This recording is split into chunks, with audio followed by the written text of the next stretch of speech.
La Terre, cette planète bien sympathique, eh bien, a plus en plus chaud. Heureusement, vous pouvez faire quelque chose. Oui, toi, tu peux faire quelque chose.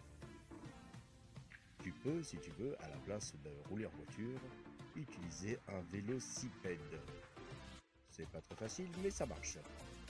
Tu peux aussi décider, à la place de prendre l'avion, utiliser un galicipède. Oui, une galinacée. Tu verras qu'avec un peu d'entraînement, ça fonctionne. Tu peux aussi, à la place d'aller au supermarché avec plein de sacs en plastique, eh bien, utiliser un autre moyen que le plastique. Te faire greffer des mains et transporter tes courses ainsi. C'est compliqué, mais ça fonctionne. Tu peux aussi, si tu vis en ville, décider durant ton été de faire autre chose et d'agir pour la planète. Oui, toi, tu peux agir pour la planète. Oui, oui, oui, franchement. Oui, oui, il suffit d'y aller. Et ben d'aller dans un chantier international de jeunesse et construire des écohuttes. Les écohuttes, qu'est-ce que c'est? Les écohuttes utilisent des énergies renouvelables. Elles utilisent aussi des matériaux recyclables. Des matériaux recyclables, mais aussi beaucoup d'énergie.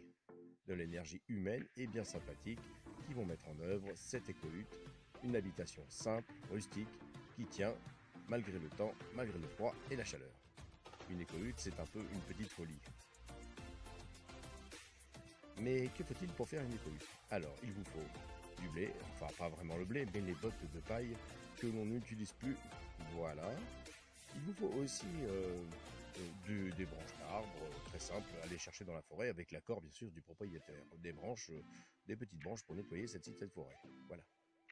Il vous faudra aussi de la terre. La terre, c'est assez facile à trouver. Il suffit de creuser un peu et de la transporter avec une brouette. Pour l'écohutte, le dernier ingrédient, c'est celui le plus confortable qui va l'isoler. Enfin, ça ne fait pas plaisir à tout le monde, ça s'appelle de laine de mouton. Voilà. Et si vous avez des pneus, eh bien, c'est intéressant parce que vous pourrez faire le soubassement. Voici comment on monte la charpente. Vous voyez, quelques petits bâtons d'apéritif et on vous monte la charpente. Maintenant, voici comment on empile les bottes de paille pour faire une écohutte. C'est une habitation, bien sûr, circulaire, que nous ne pourrons pas faire en 3D. Maintenant, à tout de suite, exactement.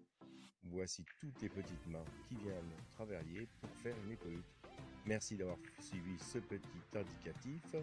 Nous remercions aussi les jeunes volontaires. Et si vous voulez plus d'informations plus sérieuses, eh bien, tapez sur le site ici présent. Salut à la